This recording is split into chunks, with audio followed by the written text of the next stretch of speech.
Consider then that the alleviation of unnecessary pain and suffering is a good. Make that an axiom. To the best of my ability, I will act in a manner that leads to the alleviation of unnecessary pain and suffering. You have now placed that at the pinnacle of your moral hierarchy, a set of presuppositions and actions aimed at the betterment of being. Why? Because we know the alternative. The alternative was the 20th century. What he's talking about there is, the gulags in Russia during the communist regime. He's talking about the Nazi death camps. He's talking about the travesties that happened in China. All of these crazy things that happened across the 20th century, like just proving how utterly brutal and evil humans can be. The alternative was so close to hell that the difference was not worth discussing. And the opposite of hell is heaven. Welcome to the Country Boy Book Club, where we take the time to really enjoy life and become a little bit better every day. And what that really means is focusing on the whole picture. We are focused on improving our mental, physical, spiritual, and financial well-being, and we love for you to come with us on this journey. In this series, we cover Jordan Peterson's 12 Rules for Life, An Antidote to Chaos. We're happy you're here and can't wait to hear what you're getting out of this book. Join the conversation. All right. Pursue what is meaningful, not what is expedient. So what did that, like? I took offense immediately because I want everything right now. Right. TF now. I don't want to wait on anything. I'm a very impatient man. You should go on a car ride with me sometime and you'll see the most raw example of that. I mean, I speed too, but like it's because I'm late to whatever it is I'm going to. I don't even speed that bad. Like I have a hard rule of 9 over, nothing more, unless like somebody's getting on my nerves, and then I'm gonna punch it, and I'm gonna push 30 pounds of boost through that turbo to get me a nice quarter mile in between me and you, and then I'm gonna get right back down to 9 over, and everything should be fine. But if you start doing something dumb, I'm going to get real impatient real quick. One thing I hate is for somebody to ride right next to me, parallel. That is the dumbest thing, bro. Like, you never know when something's mechanically going to fail. You never know when I'm going to like sneeze or seize or anything like that. Blow. I mean, that's the thing for me. A tire can blow any time. Oh my God, man. These people that like, you'll be on the highway completely by yourself. And all of a sudden you'll see somebody just smoking it, just coming up on your quarter, like real freaking quick. And they get right there. And then they'll hang out in your blind spot. And then they'll creep up right next to you. And then we'll just cruise. So I almost got into a wreck when I was living in Wilmington because it was like 10 o'clock at night, so pitch black. Mm-hmm. And a blacked out sedan, I don't know what kind it was, but decided to get in my blind spot. And I 100% did not see them. Oh, and yeah. I checked my mirrors, and then I did the look. Oh yeah. There weren't no one there. So I put my blinker on and started to get over. And probably good thing you put your blinker on. I scared them people so bad. Because like halfway over, I like finally saw them, and I like swerved back. But I scared them people so bad that they had to pull into a parking lot, and I just kept on driving. Yeah. Man. I wrote down kind of 3 things. I wrote down like husband, father, and then nursing. because like that's stuff that's like meaningful to me, right? Mm-hmm. Um, and then I wrote down kind of one of the reasons why I decided to do this YouTube channel, Yeah. because it's by far not going to be expedient whatsoever. No. But you know what I feel like we're trying to do with this channel is just make people better. Let's all just be better. You know, Well, um, that's not even meaningful. making people be better, right? Like what it is for me is I'm gonna do this whether anybody does it with me or not. I'm very grateful that you are doing this with me. I think it provides a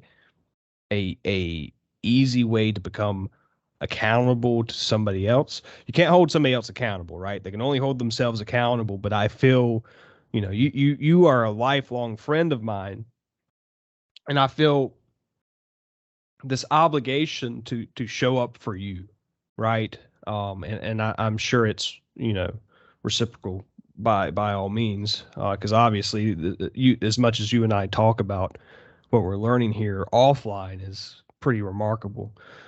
Um, yeah, and so I've been, to kind of take it a step back to like previous chapters. I certainly was blessed with the treatment that we covered the selfish gene earlier in this book, right? And so Right. I got that kind of treatment for sure. I was essentially an only child. Um, and my family did love me very much and all that. And so like I think a part of um the result of you know the structure of my family, uh, part of the results there is like, well, I was made to feel I could do anything, and so therefore like one of the things that I believed I could do is find meaning in life. Granted, early on it was pretty superficial. Like I I wanted to be a musician, right? Like I wanted people to like hear my music and feel better, or like at least just feel in general, feel that genuine emotion that they need to feel. And I mean, maybe it's not so superficial, but you know that was it initially. And it still is a thing, right? Like I still write music for myself, to work through these feelings. But now it's like, I'm into energy. My purpose is keeping the light on, and not only keeping the light on, but like diversifying that energy portfolio. And like, I don't know, I could go down that whole rabbit hole. I'm not going to do that tonight. The bottom line is I've been blessed with having this feeling of having a purpose in life, having, and oh my God, what we're doing now, man, this thing that we have going now, like how meaningful is that? Like, um, yeah, life is short. It's a privilege to be here.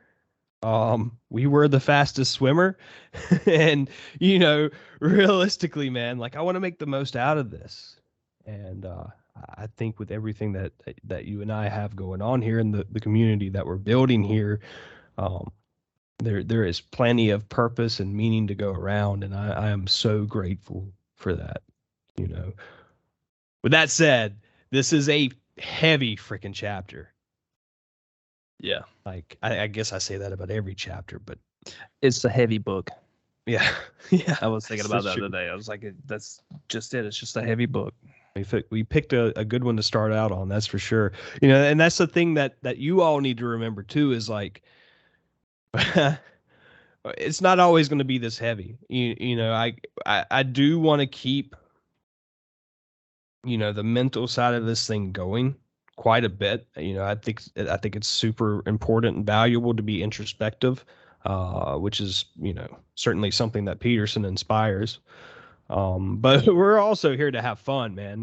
Like some of the things that we have planned in the future, I think you all are gonna enjoy. I certainly hope so. I know we will. And that, sorry, but that's the biggest thing, is that we not only learn something, but are able to enjoy our time on this earth. in the most meaningful ways possible.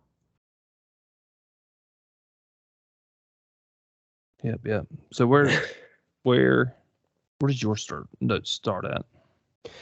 I mean, so through the beginning of the chapter, Peterson starts talking about sacrifice, and really what he does is he kind of defines sacrifice for us.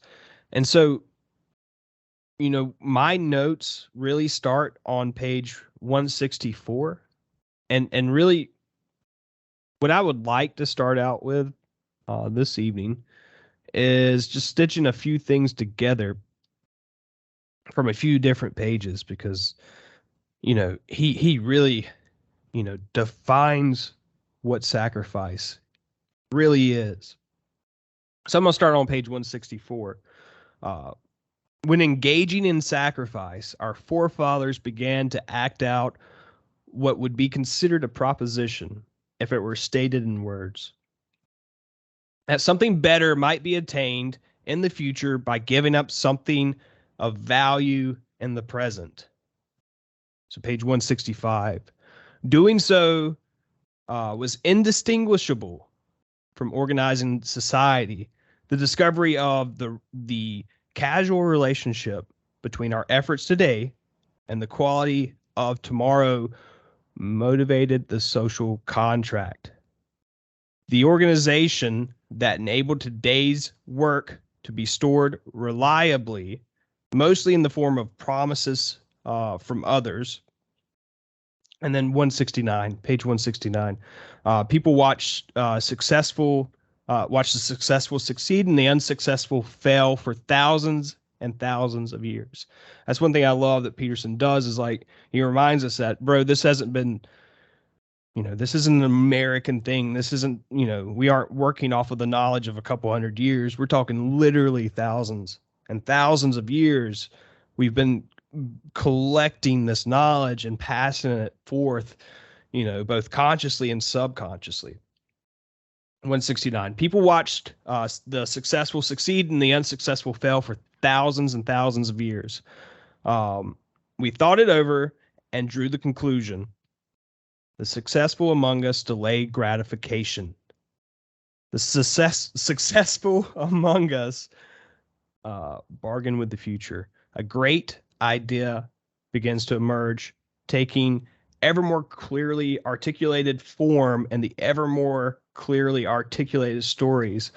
What is the difference between successful and unsuccessful? The successful sacrifice. The successful sacrifice. Bro, it's your time, right? Like, how many hours?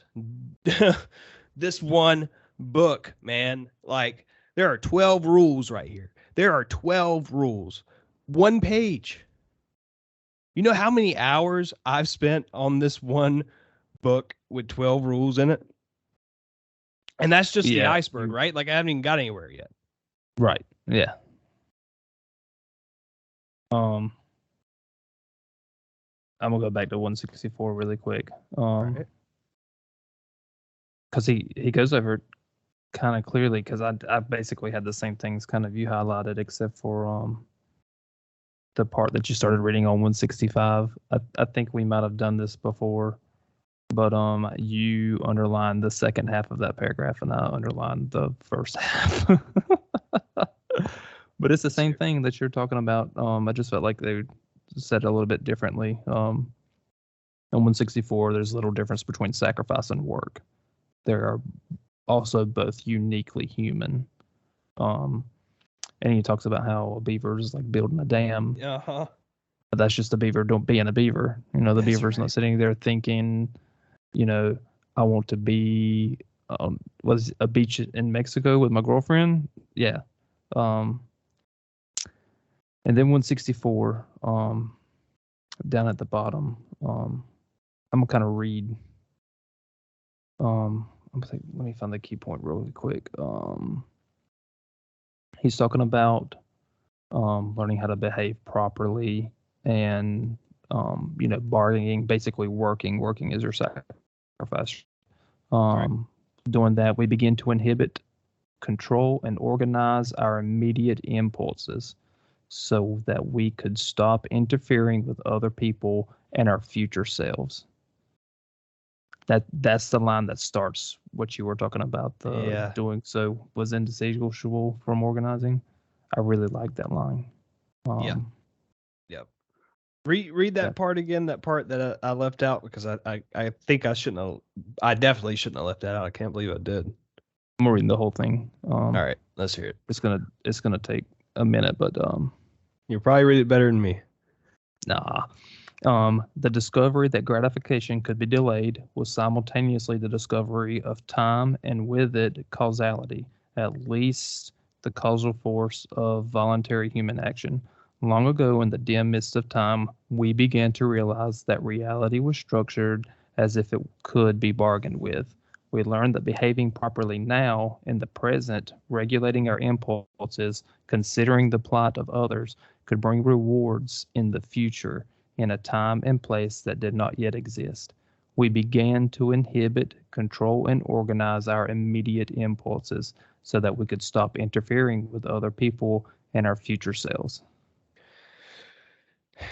And, I think it's like a fine line, right? Like you have to be careful to not burn yourself out, right? But Right. but on the flip side of that, what are your goals? This is one that I keep talking about as it sounds lame. I know it sounds lame, but I still like think it's important to create a vision board. This is one that I've been kind of talking about offline for a while now, but it's important in my opinion because it kind of aligns things for you. And so you can really figure out, you know, well, what is all this work for? It's good to work. We need to work. It's good for our mental and physical health, to a degree. But why are we doing that? It's almost like we need to find meaning Yeah. or something. Um, are you doing it to um are you doing it to better yourself? You know, and like 9 times out of 10, that's what it is. It's to do better, either for yourself or for your family. But by better, what do you mean? Yeah. That was something with me. Like, um, I went through a phase right before um I met my wife where I just wanted. Um, I think this kind of goes against what I've said in a previous episode, but you have things that happen in your life that you forget about. Sure. Um, but I remember like um kind of just wanting everyone to like me, Oh you yeah. know. So Yeah. like no matter what was going on or what I had to do, I just wanted people to like me. Yep. Um, so yeah, like that was a better for myself, but was it truly better? And like I didn't do anything crazy. I didn't do anything that, I'm like, God, I can't believe I did that. But like at the same time, like probably did some things and said some things that wasn't true to myself, you know? Oh, So 100%. 100%. I still struggle. I think I still act like myself, right? Like I've got to know myself well. Um, well enough at least. But I still struggle with wanting people to like me to a unhealthy level. Like somebody snapped at me today and I know like I said something they didn't like. It's just a ideology type disagreements, like right. something that we're never going to see eye to eye on. And I respect this person, um, despite our differences, and, I think it's important to have that, ability to not only commingle with people you disagree with, but find things to appreciate about those people, um, despite the things you disagree about. My point actually is that, I said something that this person disagreed with, and it was pretty evident, although not stated, that made this person unhappy. They became a little snappy, and it really, after the fact, bothered the crap out of me, man. You know, like, oh man, I said something I shouldn't have, and it's not even that I shouldn't have said it. It's just that it was one of those things that we disagree on, and it really bugged the crap out of me. But listen, that is not healthy. That is not okay. That is something I have to work through. It's okay.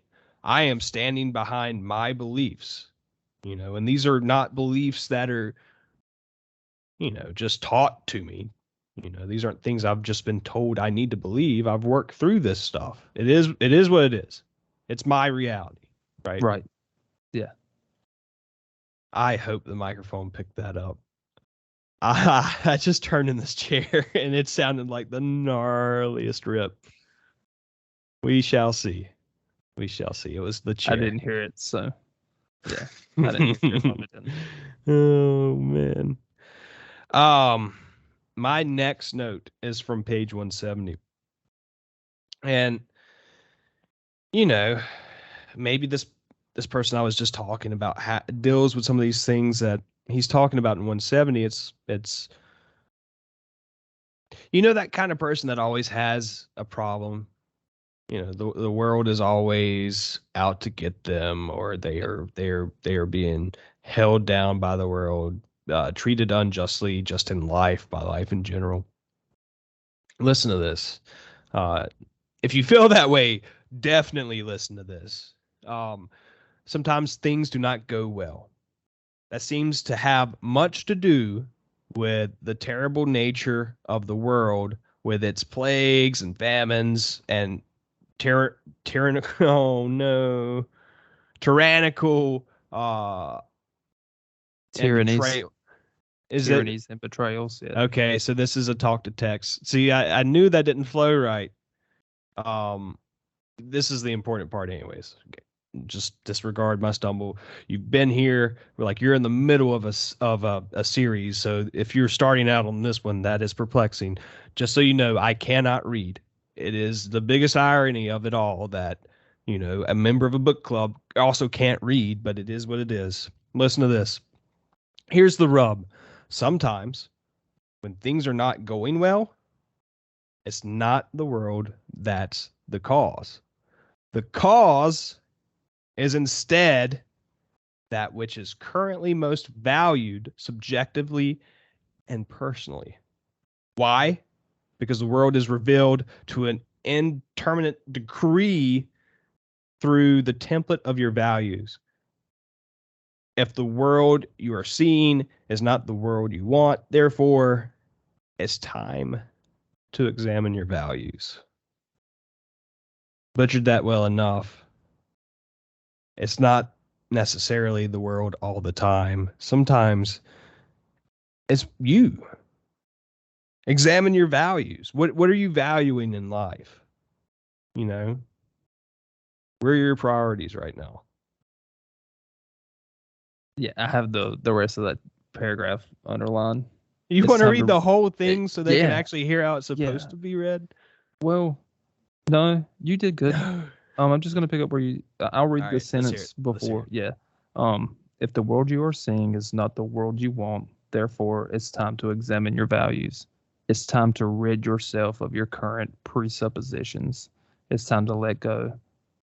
It might even be time to sacrifice what you love best so that you can become who you might become instead of staying who you are. Yeah, I shouldn't have left that one out either. You know what my most valuable possession is? My downtime. There Yeah. is nothing I love more than just sitting on the couch and just relaxing, or going up to the studio and just playing some music for a little while. But it's downtime. Yeah. I mean, that's why my kids go to bed at 8. Or we're like in the bed at 7:30, asleep at 8 o'clock. Um, But you know what? That downtime, you and I, we've got careers, we've got families, we've got all these things going on. If you want to if you want to keep growing and improving, which we all should, when are you going to do that? You've got to sacrifice some of that downtime today so you can build a better future tomorrow. Full stop. And that's perfect for today, because I haven't had any downtime today. And like if it looks like I'm like tired or keep rubbing my eyes, it's because I am. I got up and I got in the field, and I stayed in the field. So I farmed like a little acre of land. But I stayed in that field until like 2 o'clock. And then at that time I came in the house and randomly decided to take a shower.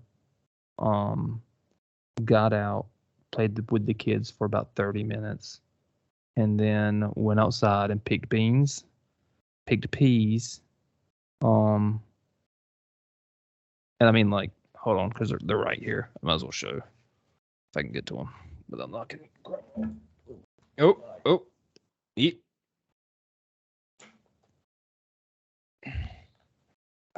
It's a bold move. Check you out, man. Picked 3 of these today. Gotta see this up close. Do you want to close up? You want Yeah, boy. Look at that.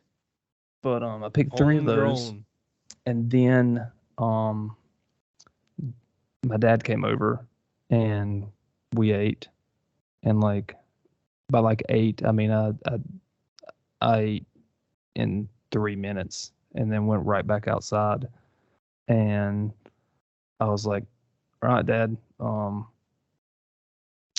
we got to move this 700-pound safe. Let's get to it. And like I had already like moved it off the trailer, but we worked on that for 3.5 hours. How'd you get it off the trailer? That's the easy part. And I don't want to say it because a lot of people will start stealing safes. It's literally that easy. Well, now I have to know. Bolt your safes down. Okay. If you do not bolt them down, I can go in. I can get it out of your house in 5 minutes. You gotta tell me. I need to know now. 10 minutes. I'm trying to get a free right safe. now. You take a pry bar, right? Okay. And you put it under one side. I already see where this is going. The old leverage game. Yeah, it's not that. I'm not lifting it up. I just needed it to be lifted up about a half an inch to an inch. Just depends on what size PVC pipe you have. And you put your PVC pipe up under it, and you can roll that thing. And just as you're rolling it, roll it slow, and try to keep like 3 PVC pipes up under it, because you know, like as it's moving, the PVC pipes are moving too, so you have to keep moving them. Yep. And you just roll it right out, and it's sitting on top of PVC, so PVC is kind of slippery anyway. So if you need to like push it to one side or whatever, just push it. Keep going. Brilliant. I love it. Yep. Sorry, but we had to. But the safe was laying down, and we had to pick it up. And how'd that happen? I don't want to talk about it. It just it was 3.5 hours of struggling with a 700-pound safe. We broke a couple of things, but me and him didn't get injured, so it's like a win, right? Yeah. Not getting injured after moving a 700-pound hunk of metal is pretty good, right? So at like 6:45, we call it quits because we've got it standing up now. I came in the house, I took a shower, I put the kids to sleep, jumped right on here. So wide open. And it's been like that like all week. Maybe that's our shirt. Maybe we make a shirt that says wide open. Wide open. Yep. Country Boy Book Club. Wide open. But go ahead. I was gonna say I've been like that all week. Not necessarily moving safes all week, but we haven't had rain in like 2 weeks. Mm-hmm. So I'm watering my crops, and like not the whole acre. Like there's some things that I'm just like, if it dies, it dies. I ain't got time for that. Sure. But like, and a lot of it still looks healthy. Like we're not, nothing's dying yet, right? So, um, that's what I've been doing. Like the last 2 days is just watering certain parts, making sure that like they stay alive until it rains again. Because there was like a 50% chance for it to rain today for 3 hours, and um, when I say a light sprinkle, we probably got a thousandth of a raindrop, Hmm. like a thousandth of an inch of rain. So like nothing. Meanwhile, we But got slammed where I was at today. send it to me, Lord have mercy. It was something else. Man, my next note, well, it's not even like a note really. I just like I made a note of, I guess like pages 174 through 176 kind of reintroduce the story of Cain and Abel. It's seems to be one of But Pete. Go before we ahead. go there, um, kind of 172 and 173, he talks about um Socrates. Oh yeah. Yeah, that was a So pretty disheartening one. I can't imagine. Well, just get into what you were gonna say. I can't imagine being in Socrates' mindset, in the mindset that Peterson unboxes here in this part. What do you have, man? Let's hear it. so I I just want to kind of sum it up as best as possible without reading anything. Okay. But basically, for those who kind of don't remember, Socrates was basically a any kind of intellectual um philosophy. I'm pretty sure like astrology, all of it. For that era, He was a and thought leader, basically. right, and the people didn't like him for that, Mm-hmm. and so they come to a point that where they were like, listen, you have a chance to leave, or we're gonna kill you. We're gonna have you executed by the state. And he was just like, okay. So I've been he decided to, preparing my whole life. I've been yeah, preparing my whole life to defend myself. yeah. Is what he says basically. No, he doesn't defend himself. It's Oh the yeah, that's right. opposite. That's right. So um Socrates talks about like this voice inside of him that he started listening to at some point in his life, and it just don't worry about that. Like you have more important things to deal with than your own dying, right? Yep. Um, and so um, Socrates' decision to accept his fate allowed him to put away mortal terror in the face of death itself. Prior to and during the trial, after the sentence he was handed down, and even later during his execution, he saw that his life had been so rich and full that he could let it go gracefully. He was given the opportunity to put his affairs in orders. He saw that he could escape the terrible, slow degeneration of the advancing years. He came to understand all that was happening to him was a gift from the gods. He was not therefore required to defend himself against his accusers, at least not with the aim of pronouncing his innocence and escaping his fate. Instead, he turned the tables, addressing his judges in a manner that makes the reader understand precisely why the town council wanted this man dead, and then he took his poison like a man. How wonderful to be able to live a life like that. I mean, and that's what I'm struggling with is like, you know, I try to keep a really open mind. I try to understand other people's perspectives and how they see things, at least to the best of my abilities. And I just cannot imagine what it must feel like to have lived such a full life that that's okay. I don't need to do anything else. I like there is so much stuff I like want to do and learn and experience still like No way do I want to check out of here anytime soon. Like there is so much. There's gonna be there's gonna be chaos. There's gonna be strife, struggles, but there is just so much good in this world to experience, and I want it. you know, like when I was reading that, I just like it almost made me sad. Like I can't, I can't even imagine getting to that point. Not yet, at least. So this is kind of the important part of it.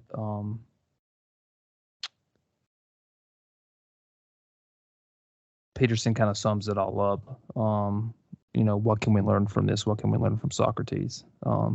If you cease to utter falsehoods and live according to the dictates of your conscience, you can maintain your nobility even when facing the ultimate threat. If you abide truthfully and courageously by the highest of ideals, you will be provided with more security and strength than will be offered by any short sighted concentration of your own safety. If you live properly, fully, you can discover meaning so profound that it protects you even from the fear of death.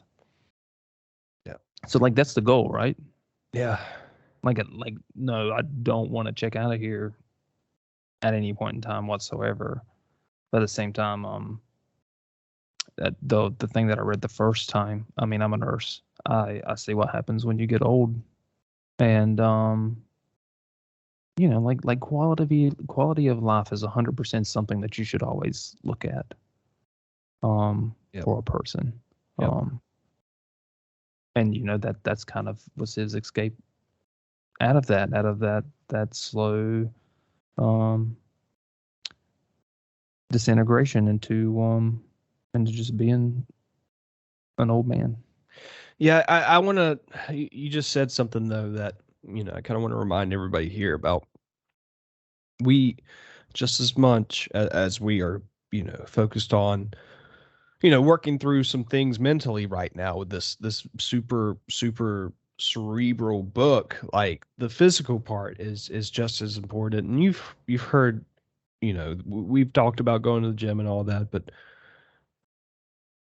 and sure, vanity is a part of it, right? Like let's tell the truth, right? Like what Peterson's saying, like there certainly is a part of it that is vanity, but more importantly, the reason why we're putting all this work in is to create a better life, right? Like that's what we're doing here. Uh, Regardless of what we're focused on learning, the ultimate purpose is to create a better life.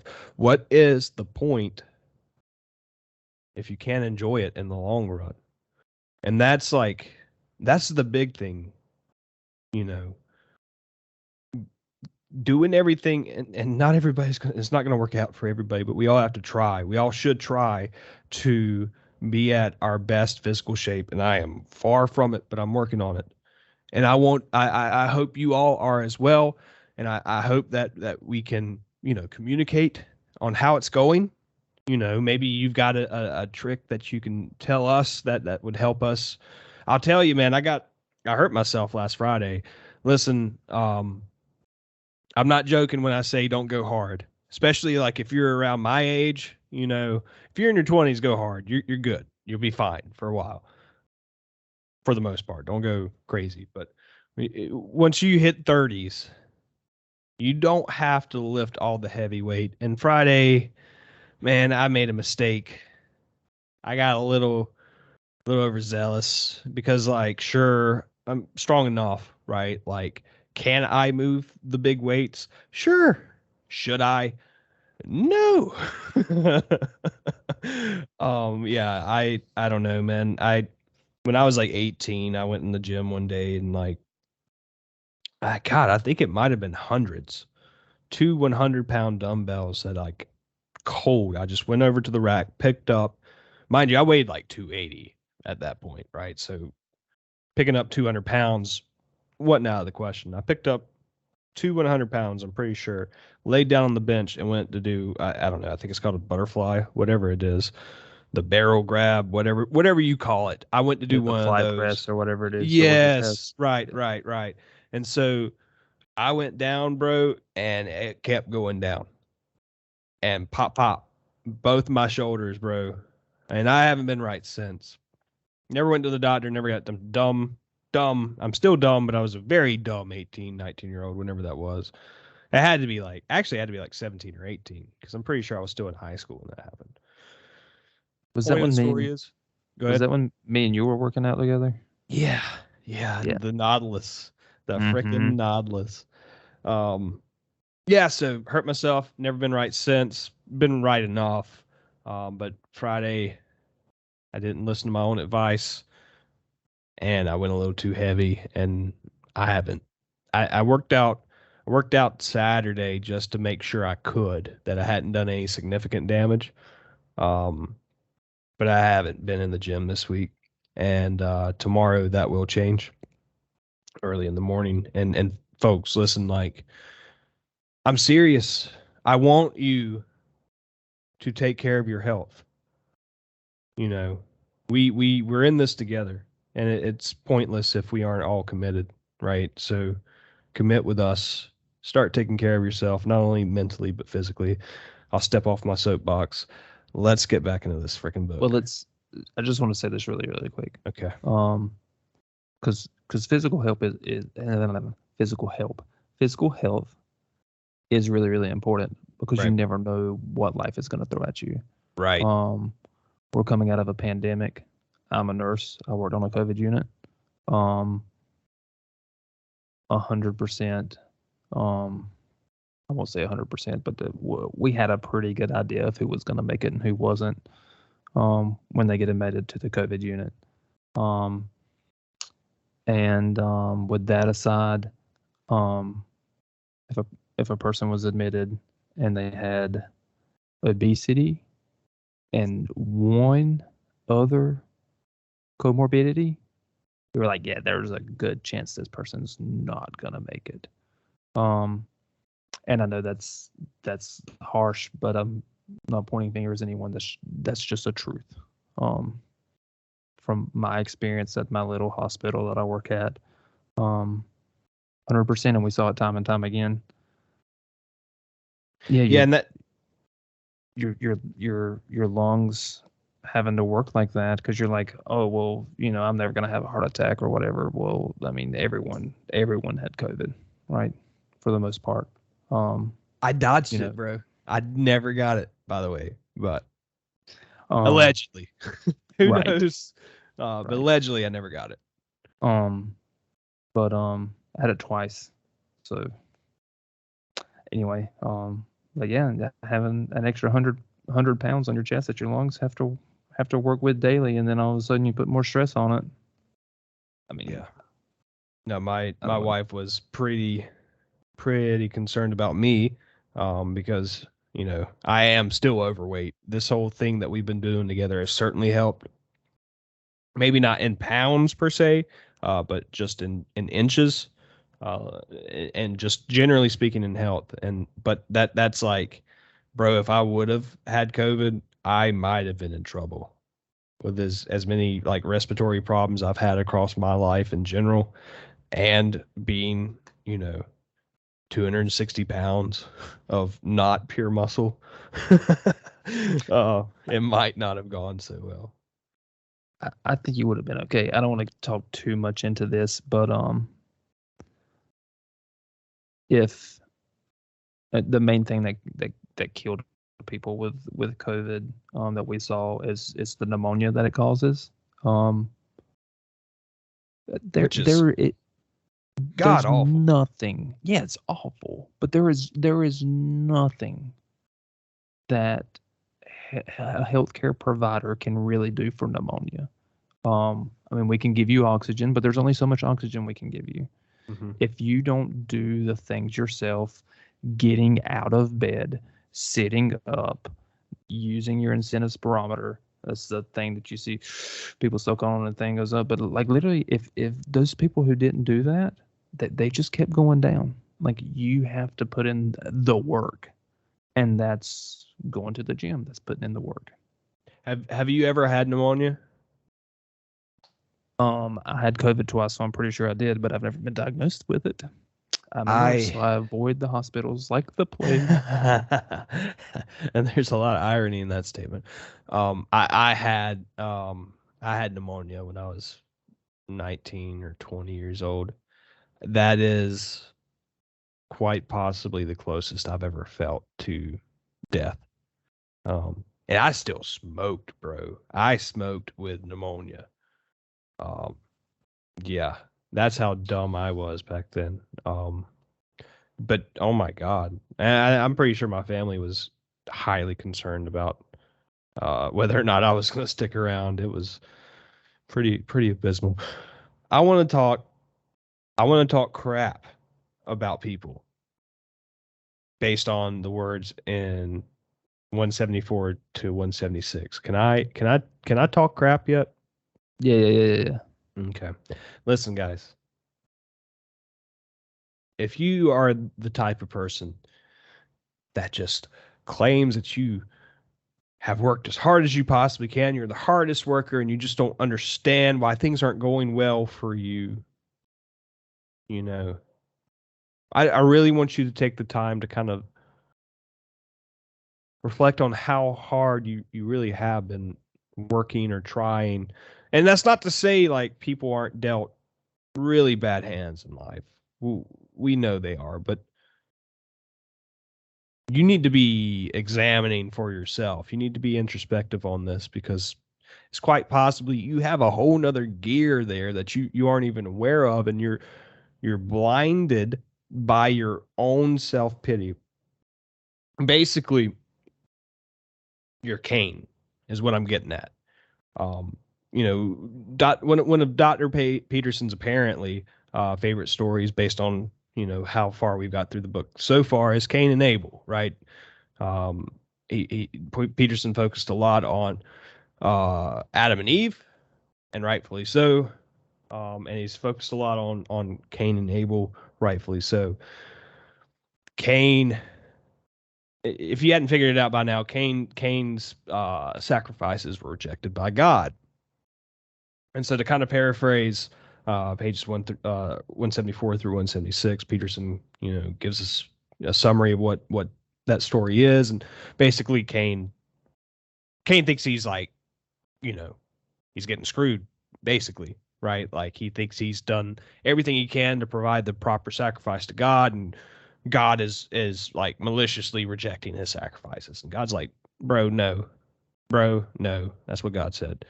You aren't trying. You aren't trying. Like you're dabbling in sin, bro. uh, but yeah, man, it doesn't go well, right? Like Cain's like WTF, and yeah, he becomes super resentful, man. He goes down, he spirals, right? And so he wants to get this revenge. He reaches that point, like screw you, I've tried as hard as I can, I'm done. And so, how's he gonna get revenge on God? Well, he's gonna kill what he believes is God's favorite thing, Abel. Um, and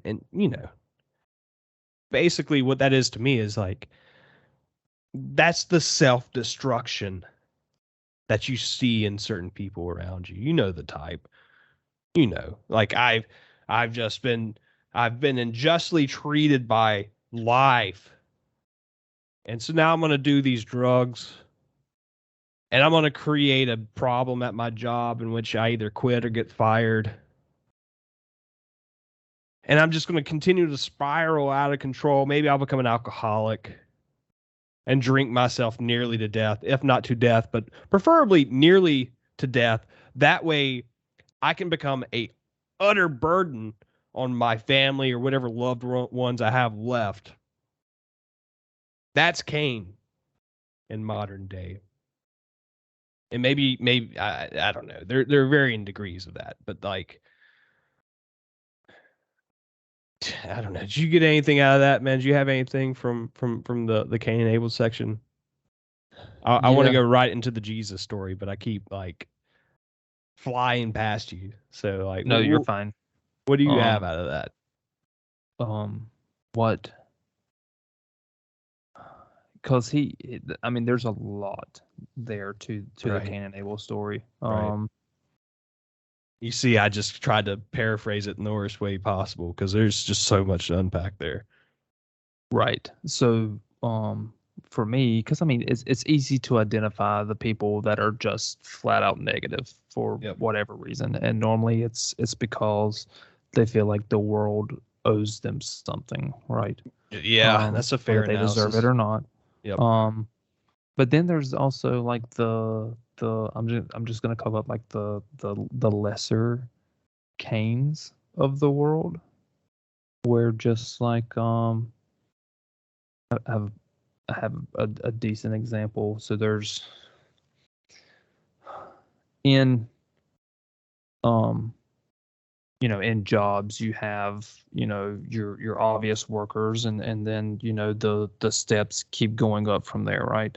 So the higher you are, the more is put on you and stuff. But let's just talk about the bottom two rungs, right? Okay. So you have someone who's like knee deep in mud, and then you have someone who's like ankle deep in Sure. mud, right? Okay. And then it's still the person in ankle deep in mud to make sure the people in knee deep mud is getting their job done. But how often do you see people at the ankle deep level, like actively getting down knee deep to help, Right. right? Right. So I just see that. I see that, like, if you're not willing to step down to help someone who I mean, you're not even you're the same. You're the same, right? You're still in the trenches. You're still doing the work. Just help somebody, and Well, like that's a big like problem at my work, at least. Um, that we I talk about one. I've had a lot of no, no. I was about to say a lie. I've had a really good boss that would stay in the trenches with us. Um, but it did become a little concerning, and it's still somewhat validated in my own management experience.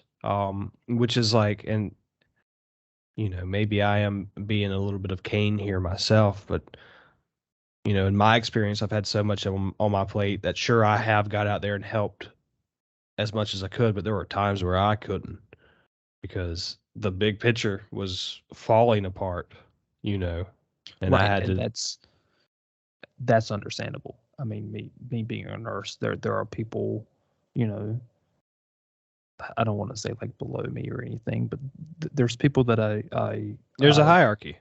right, It is what it is. and there's people that I ask them to do things for me, Mm-hmm. um, but I help them, and um, they know from experience, and I just flat out tell them, if I'm going down the hallway, I'm like, hey, such and such just asked for a cup of ice. Can you take that to them? I've got to go to such and such because they're saying they have their chest hurts. And like Mm. they understand, like, oh yeah, chest hurts takes priority over a cup of ice for someone, you know. Sure. So I just explained myself. But they know that I've wiped just as many butts as they have, to put it bluntly.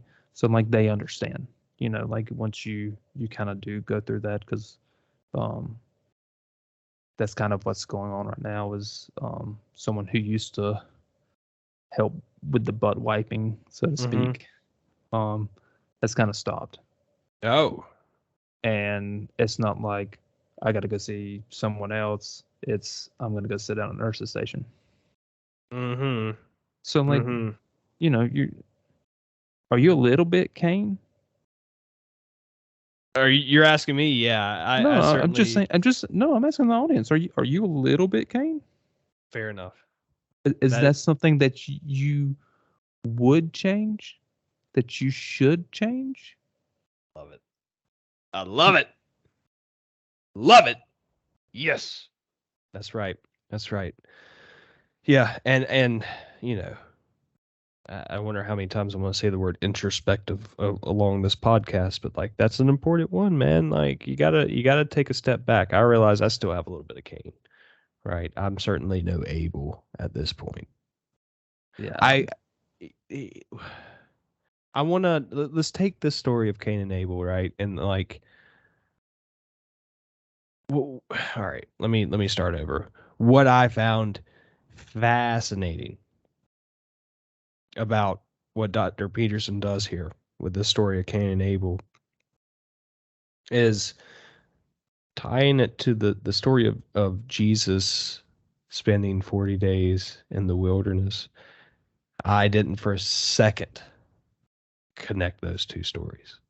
I didn't for a second go, oh yeah, Cain is kind of like Jesus. What? Wait a minute. What? So basically, what Peterson does is he's like, well, they tried with Cain, then they didn't quite get it right. But Jesus was the perfect example of somebody that's tempted, that's tried, and instead of Cain failing epically, you know, Jesus obviously triumphs, right? Um, and on page 180 during uh, the part of this chapter in which Peterson covers the story of Jesus in the desert, he brings up a Carl Jung quote that both of us like. We spoke briefly earlier today, and we both were like on the same quote at the same time, basically. So I want to read it, but I'm gonna tee it up for you, Zach. What is that quote? No tree can grow to heaven. Oh, wait. No Yep. tree can grow to heaven unless its roots reach down to hell. So for every action, there's an equal and opposite reaction. Is another way to kind of frame that up, right? Like we all are going to have our own personal hell to go through at some varying level or degree. In fact, many of them more than likely. Um, that's just a part of it. But like, you know, basically what Young and Peterson are getting at here is like, as hard as you push to move upward, to aim at the most good, is just as hard. I mean, you're going to have to face just as much trial and tribulation. It seems to be like this equal um, counteracting force, if you will, is basically what he's getting at there, right? Right. So, me and we were on a phone call, and we were kind of talking about the chapter and everything, and he was like, "Man, I can't believe that." It kind of surprised me that Peterson um kind of looked at was it socialism? Yeah, he was intrigued with socialism. Intrigued with socialism, and I was just like right there. I was just like, yeah, but I mean that's what he says in the book. No tree can grow to heaven unless its roots reach down to hell. And Yeah. like right then we were like, we have to stop talking right now because we're gonna ruin Yeah. it. Yeah. But Yeah. yeah, I mean, I mean, what a great example. I think it's also, since we're talking about Christ, um, you think about the people Christ went and talked to, right? He was in the slums, right? He wasn't going to the wealthiest or anything like that. He was, I was talking about people knee deep. He was waist deep. That's the people that he went and and taught to. I don't want to use the word preaching, but that's what it was. Right. And then, do you mind if I get into the story By all with means. Christ and something? Yeah. Okay, so So if anyone's not familiar, we're going to go over where Christ goes out into the desert for 40 days.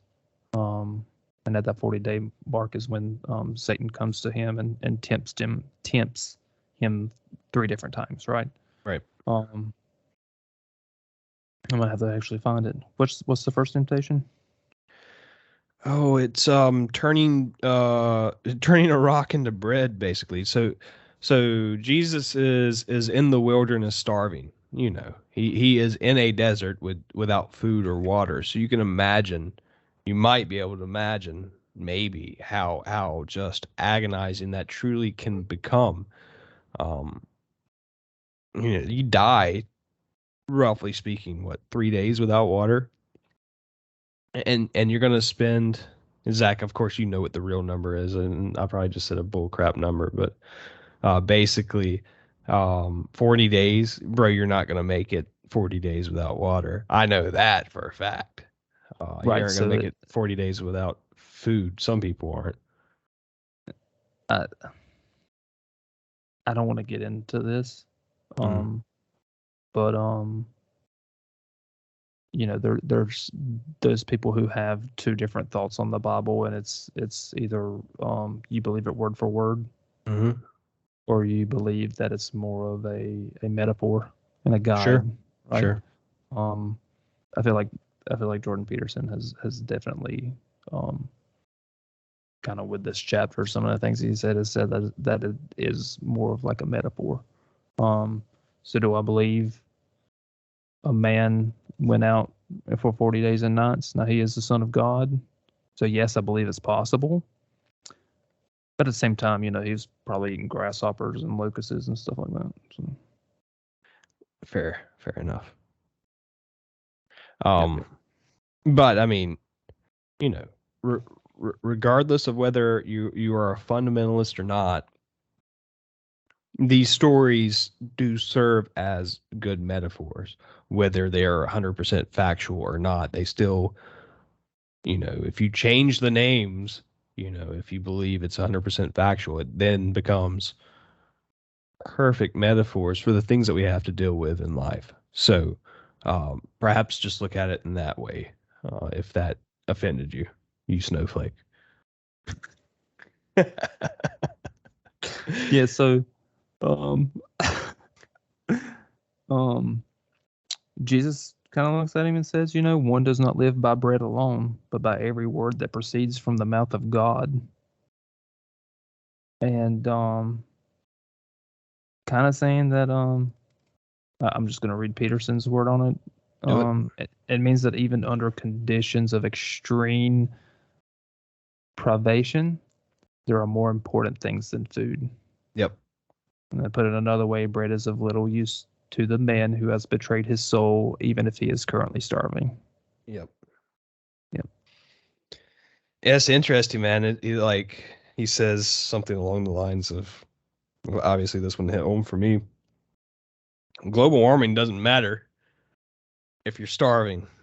You know, however much CO2 your tractor is putting out doesn't matter if you can't harvest those crops and put food on the table for your entire community.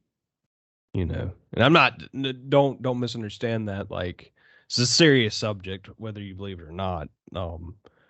But it certainly put it into perspective for me, because I spend a lot of time um, on that subject outside of this. And so that was like a holy crap moment. Like, why? Yeah, you're right. Like, if I'm starving, bro, do you really? I mean, I'm not going to be here to see the effects of any kind of change in climate, anyways. I'm freaking starving here, you know? Right. Um, Another good metaphor, really. Mm-hmm. Oh, I just What? X'd out. I don't know Oh, yeah. how. I don't know how I'm still on, but we're still here. What, you exit out of Skype? Yeah. Oh, shoot. Yeah, we're Yep. still good. I guess to see. Um, Are we still recording? yeah, Okay. All I right. want to say yeah. Yeah, I can see it now. I got it back. Okay. So, sorry, folk, if we don't edit that out because I'm not trying. I'm trying to keep this as natural as possible. I apologize for that brief technical difficulty. I do have fat, uncoordinated fingers, so my apologies. Are we going to go through the other two temptations? Um, I mean, I can do it really, really quickly if you want me to. I don't care. Or I do want. I um, want to go back to the religious thing that you were talking about a minute ago, between the fundamentalists and the people that just. Well, let's talk two extremes, right? Like people that believe every word of the Bible is intended to be read and interpreted as exactly how it's written. and there's nothing wrong with that. There's nothing wrong with that. Nothing wrong with Versus, that. let's talk about, we won't go all the way to the other end of the spectrum in which like you don't believe in anything, but let's go back to the further. Let's go to the metaphorical side of things, right? Like you believe each story is written to So I'll teach experiences. so um there's manuscripts of the Bible, right? Mm-hmm. A lot of it can, like, historically, and Peterson kind of gets into this, that it can be proven, right? Um, and he kind of mentions that in the beginning of Genesis, at the flood. The flood is kind of when history starts. History, like as we know it. Mm-hmm. Um, there was no one really writing down what happened in the Garden of Eden. Yeah, no Um, way. There was no writing in the Garden of Eden. I Really? love, yeah, I love what Peterson does with Cain and Abel.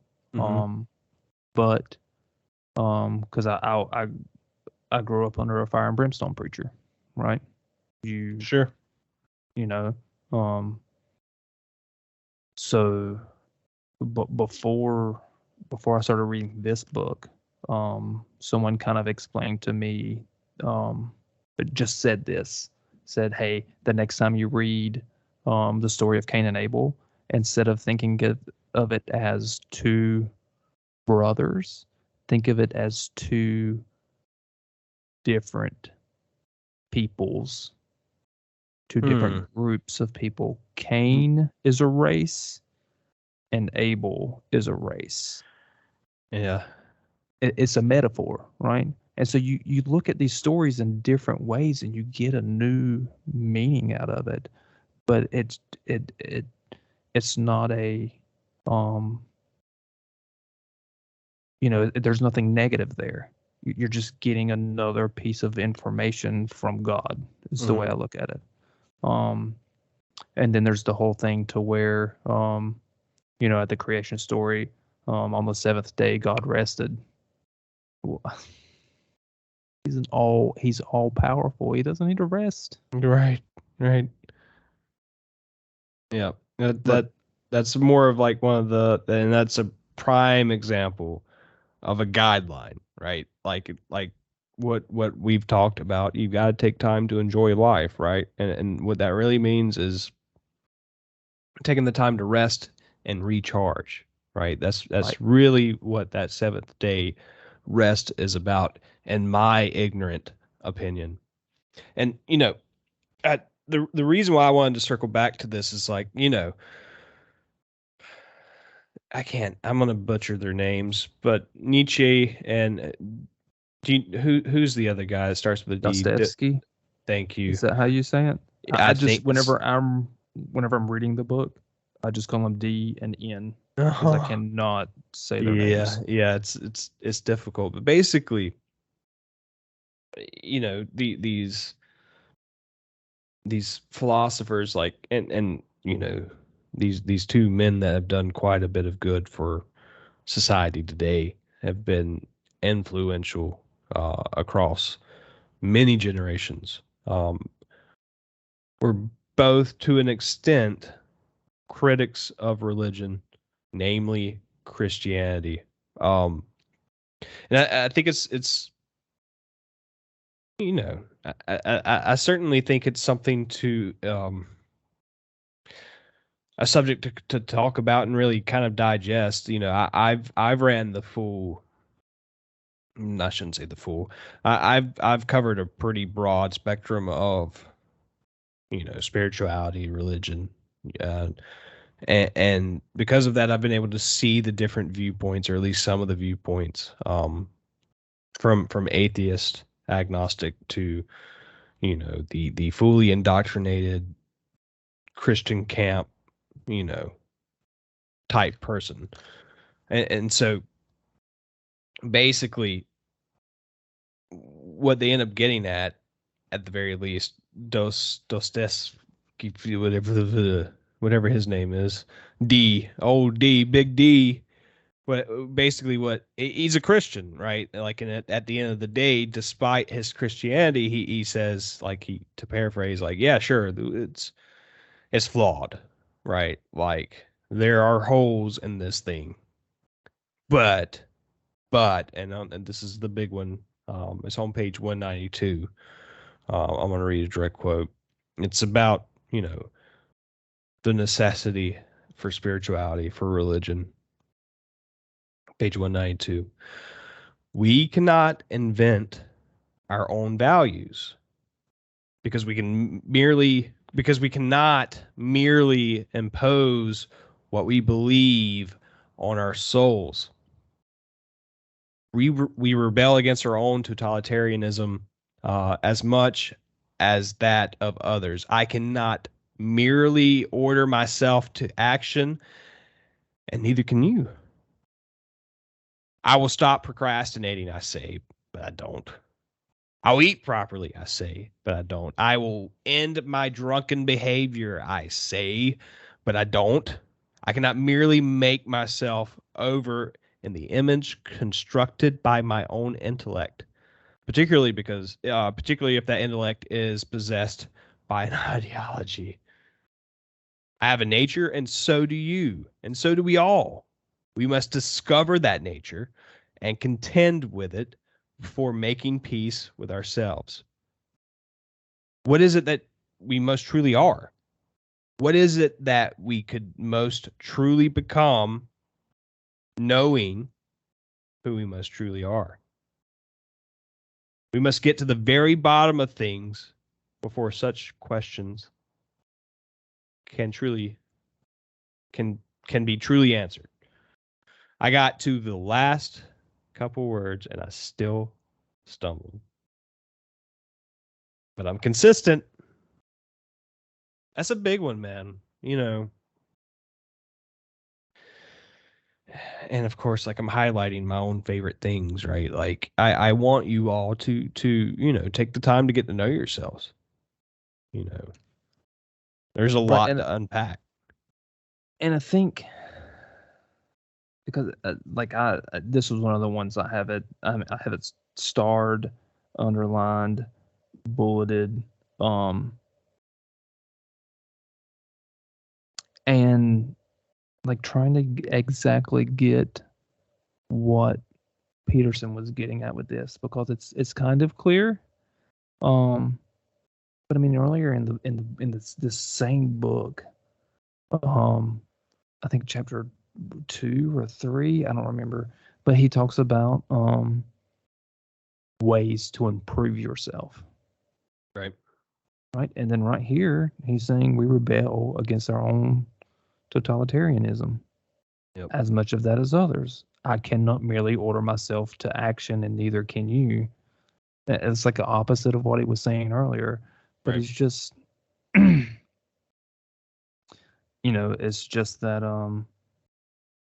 we must discover that nature and contend with it before making peace with ourselves.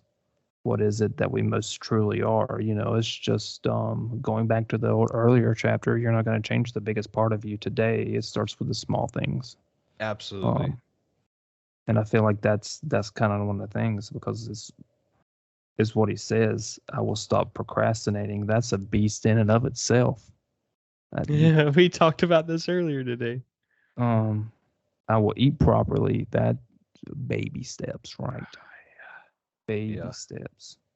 I mean, I will end my drunken misbehavior. Um, I want to be honest, man. Never. That's only happening because like I'm getting old. You know, it's happening involuntarily. I just can't hang it. I don't want to hang anymore. you know, you know.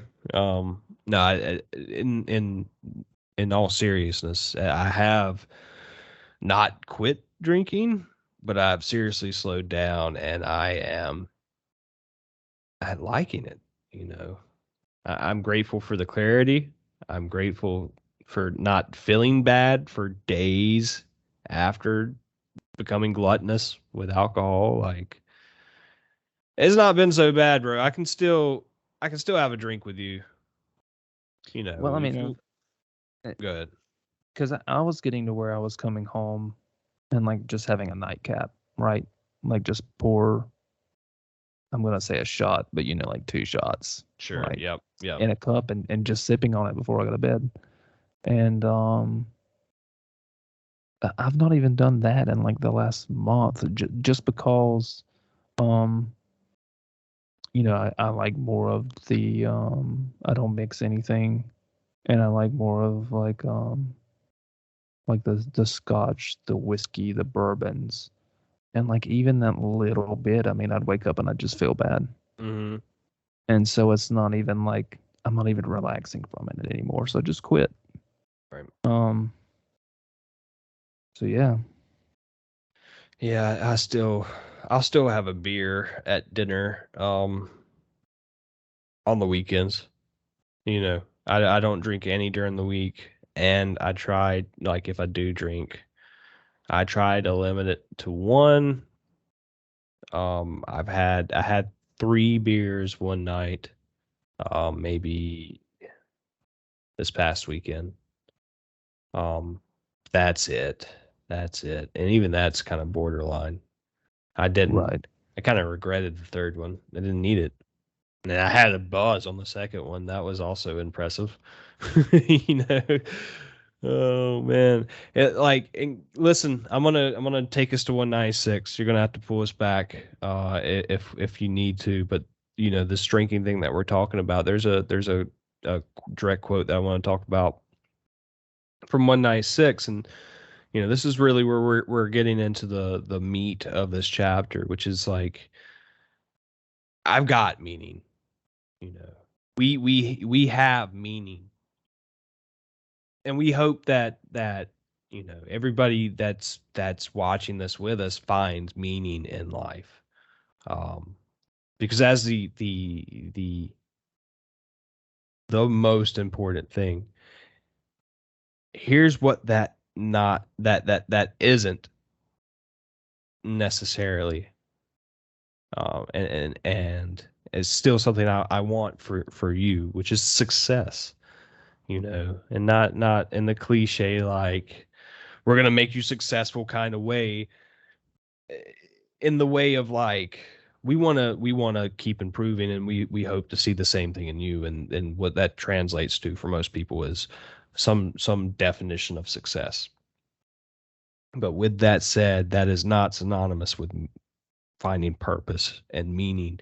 You can let me read this, page 196. There are many problems that money does not solve, and others that it makes worse. Rich people still divorce each other and alienate themselves from their children and suffer from existential angst, and develop cancer and dementia and die alone and unloved. Recovering addicts, cursed with money, blow it all in a frenzy of snorting and drunkenness. And boredom weighs heavily on people who have nothing to do. Folks, listen, stick it out with us, because I'll tell you, since we've started this thing, I have not been bored, not once, not once, and I am so grateful for that. And I mean I will say that 10 more times probably in this episode. Like I am so grateful to be doing this, um, because it's going to be rewarding. It's going to continue to build this purpose, this meaning, and I don't have to be bored anymore because I'm not going to have time.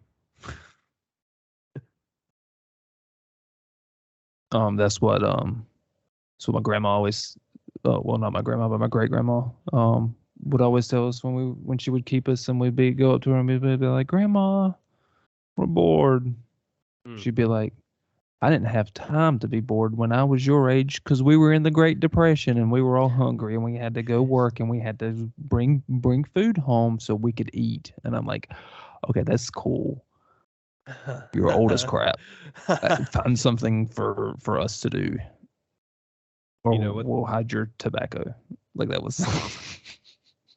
One of the most terrifying things is like, you think about it, we aren't that much younger than what she would have been at that age. You know what I'm saying? Like, in the grand scheme of things, it's going to be a blink of an eye by the time we get there. You know, Right. Yeah. Yeah. time is not slowing down for us, my friend. Mm-mm. Nope. Nope. Nope. I'm going to take us to 198. We're long-winded again in this chapter, and listen, what we're doing here is not meant to be like this,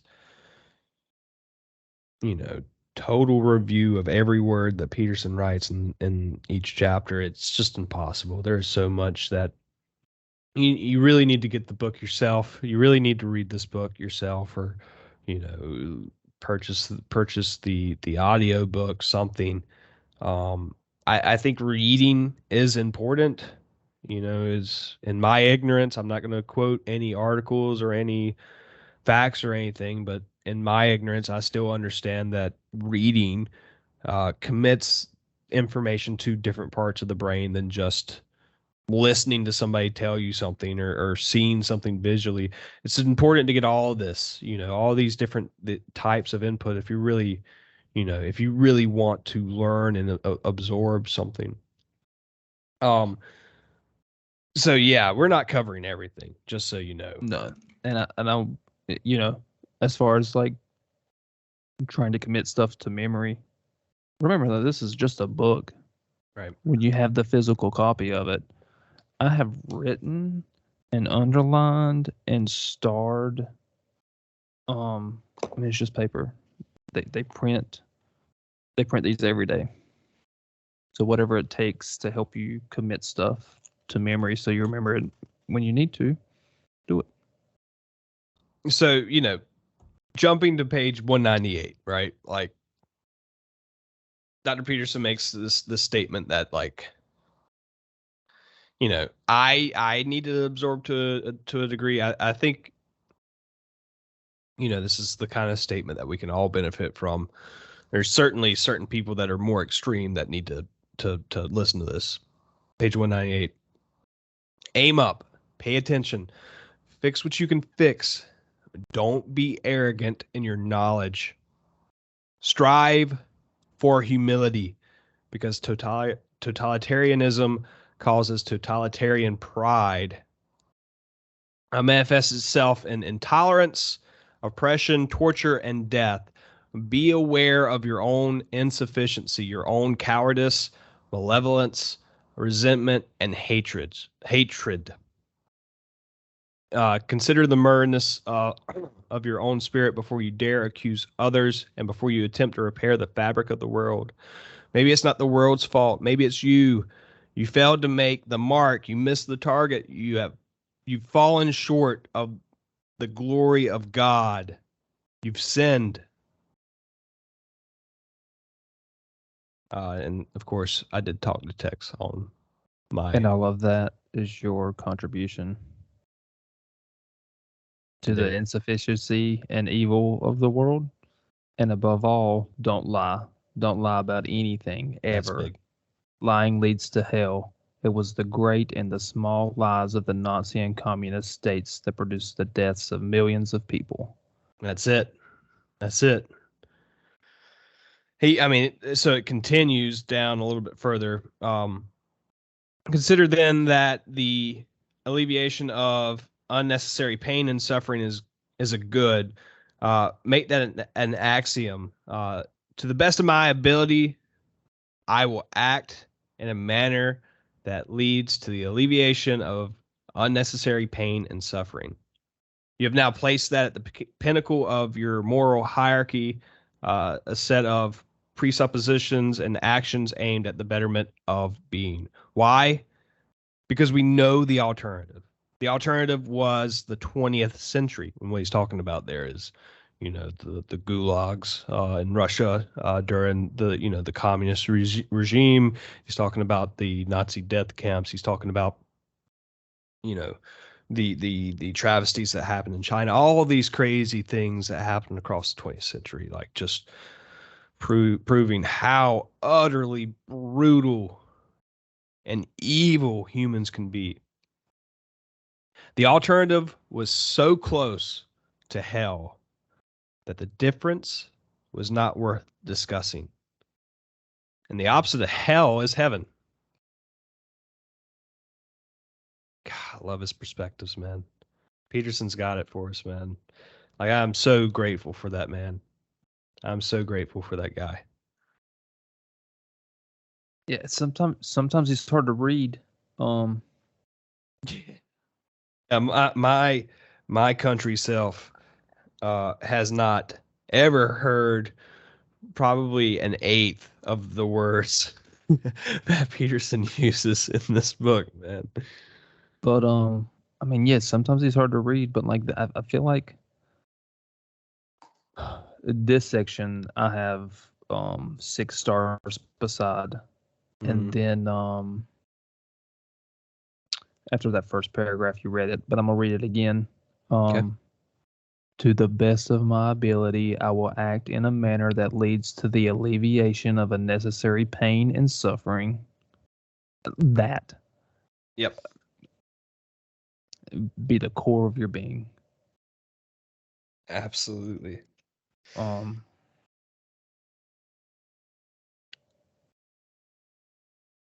Like I don't even want to discuss it. I just want to say it and let it be what it is. You absorb it to the best of your ability, and if you don't understand it, then do some googling because. Oh, man. Oh, I've got a big one on 199, and that's it. I've got, pretty much several paragraphs that I want to read to you all if I can. And I'm even thinking about using the book. So hopefully my talk to text notes don't mess us up. It's page 199. It continues into page 200. I don't even know how to finish this chapter, man. I'm gonna stop it right here for myself, and I'm gonna follow your lead on anything past page 200 because on 199 he said everything I needed out of this chapter basically. Expedience is the following of blind impulse. It's the short-term gain. It's narrow and selfish. It lies to get its way. It takes nothing into account. It's immature and irresponsible. Uh, meaning is its mature replacement. Meaning emerges when impulses are regulated, organized, and unified. Meaning emerges from the interplay between the possibilities of the world and the value structure operating within that world. If the value structure is aimed at the betterment of being, I struggle to say the word being, by the way. It always sounds like bean. Like every time I say bean, I go, somebody's thinking I'm talking about beans again, frijoles. I'm gonna try. I'm gonna start that sentence over. uh, if the value structure is aimed at the betterment of being, the meaning the meaning revealed will be life sustaining. I probably am never going to be able to say that word on this podcast ever again without one of us laughing. Oh my God. And I'm gonna say it right now. This is how we're gonna get away with it. I'm just gonna say it right now. If the value structure is aimed at the betterment of being, the meaning revealed will be life sustaining. It will provide the antidote for chaos and suffering. There's the title of the freaking book, bro. Page 200, right there. Okay, that's it. There it is. It will make everything matter. It will make everything better. If you act properly, your actions allow you to be psychologically integrated now and tomorrow and into the future while you benefit yourself, your family, and the broader world around you. That's what we're talking about, man. Like, that's why we're here. We're going to have fun, but we're in the serious stuff right now. And that really though, that's what we want for you.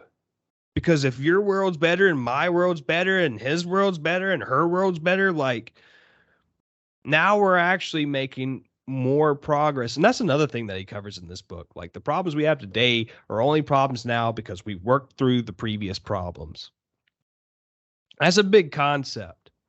Like we are nowhere close to good yet, but thank God we're a lot better off than we were.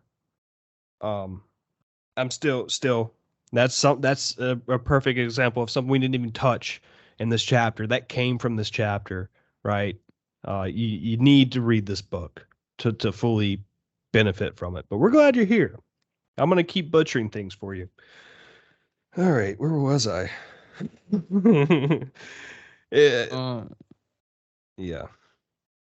I'm gonna start that paragraph over. If you act properly, your actions will allow you to be psychologically integrated now and tomorrow and into the future while you benefit yourself, your family, and the broader world around you.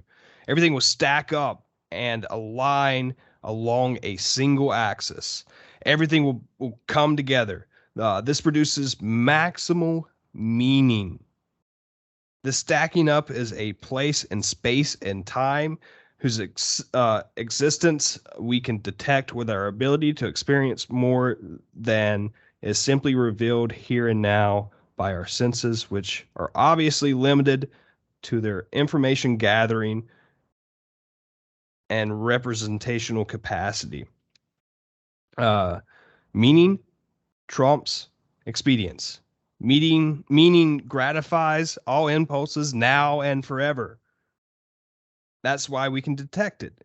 If you decide that you are not justified in your resentment of being, despite its inequity and pain, you may come to notice things you could fix to reduce even by a bit of some unnecessary pain and suffering. You may come to ask yourself, what should I do today in a manner that means, how could I use my time to make things better instead of worse? That's why we're here. That's why we're doing this. Just a little bit better. That's all we need. A little bit better at the end of the day than where you started. That's what I want for you. That's what I want for myself out of many things. It's what I want for everybody that's a part of this community. And thank you for being here. That's all I got, man. I'm interested to hear what you have on the last pages. I know that, we've talked a little bit about, the emotion that Peterson has. well, Um, I'm gonna actually pick up where you left off. okay. Because like the last sentence that you said, how could I use my time to make things better instead of worse? Um, Peterson gets into it and makes it very, very simple. Such tasks may announce themselves as a pile of undone paperwork that you could attend to, the room that you could make a bit more welcoming, or the meal that could be a bit more delicious and more gratefully delivered to your family. Yep. Simple things, easy Yep. things, right? Yep. And then the next paragraph. So in this book, you're like a page off from me, but on in this book, we're reading from 200 up at the top. You may find that you attend to these moral obligations once you have placed make the world better at the top of your value hierarchy. You experience ever deepening meaning. It's not bliss, it's not happiness. It is something more like atonement for the criminal fact that you're of your fractured and damaged being. It's payment of the debt you owe for the insane and horrible miracle of your existence. It's how you remember the Holocaust. It's how you make amends for the pathology of history. It's adoption of the responsibility for being a potential denizen of hell. It is willingness to serve as an angel of paradise. Um, that that paragraph kind of summed everything up. Just make the world better, right? Yep. For going expedience and trying to obtain, meaning, and the rest. I listened to this on the I listened to Peter. What's the app called? I can't even think about it. Audible. Mm-hmm. And like I can tell whenever like the chapter's coming to an end, and it's always like kind of grabs my attention as to what he's actually like saying and stuff like that. Oh yeah. Yep. Yeah, if nothing else, if you only have 15 minutes a day, read the end of each chapter. Basically, like that is the rules expanded, typically in the last page. What were you about to say, man? So, the next couple of paragraphs,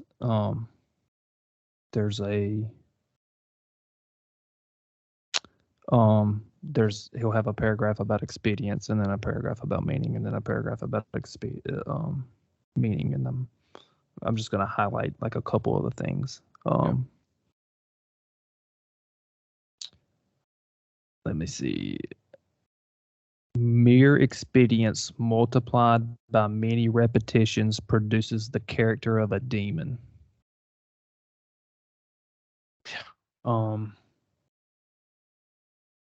It's wrong because expedience merely transfers the curse on your head to someone else or to your future self in a manner that will make your future and the future generally worse instead of better.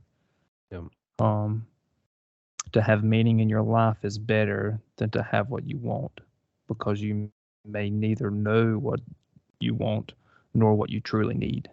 Meaning is something that comes upon you of its own accord. As I'm reading this, we kind of skipped over it, but around the time that he kind of starts discussing Jung, he talks about facts are dead. Yeah. I was thinking about that driving around the job site today. The difference between facts and ideas. Facts are dead, and the internet is a graveyard of facts. I love that line. Yeah, that was. But ideas are real. They live inside of you. Yep. And so anyway, I'm reading through these chapters. I mean, this with Peterson, because I'm listening to him while I'm holding my book, so I can underline and I just learn better that way if I hear it. Mm-hmm. And so like I'm getting into it and everything, and this is what happens when I think it says a lot about Peterson, because you kind of got to understand that he kind of wrote this so the Holocaust doesn't happen again. Sure. Yeah. Right. Yep. By making individuals better. But top of page 201 is the last page of the chapter, and he getting into it, his voice starts to like kind of crack, and I don't even want to read anything, but he kind of starts getting into, and at this point he's no longer talking about expedience, he's only talking about meaning, because that is truth, that is all that is good, having meaning to your life. Right. Um, Meaning is what manifests itself when the many levels of being arrange themselves into a perfectly functioning harmony from atomic microcosm to cell to organ to individual to society to nature to cosmos, so that action at each level beautifully and perfectly facilitates action at all, such that past, present, and future are all at once redeemed and reconciled. And he just keeps going and going with these things. Um, and Peterson's so passionate about this part that is that when you're listening to him on Audible, he's trying to keep himself together Mm-hmm. because he's and I'm an emotional being too, and whatever. But he's just trying to keep himself together to get through this last page. His voice is cracking. You can tell that his sinuses, like he's about to break down crying, and I'm Right. pretty sure he had to take a break. Um, Meaning was when everything there is comes together in an ecstatic dance of single purpose, the glorification of a reality, so that no matter how good it has suddenly become, it can get better and better and better, more and more deeply forever into the future. Meaning happens when that dance has become so intense that all the horrors of the past, all the terrible struggle engaged in by all of life and all of humanity to that moment becomes a necessary and worthwhile part of the increasingly successful attempt to build something truly mighty and good. Meaning is the ultimate balance between, on the one hand, the chaos of transformation and possibility, and on the other, the discipline of pristine order, whose purpose it is to produce out of the attendant chaos a new order that will be even more immaculate and capable of bringing forth a still more balanced and productive chaos and order. Meaning is the way, the path of life more abundant, the place you live when you are guided by love and speaking truth, and when nothing you want or could possibly want takes any precedence over precisely that. Do what is meaningful, not what is expedient. I mean, Peterson's been very successful um, across his career, both with fame, notoriety, and financially. I have no doubt that he is. I mean, he sold millions of copies of this book, pretty sure, right? So you multiply that by the cost of the book. If you even take a small percentage of that, that's still a good chunk of change. So don't forget that, right? Like he's done well.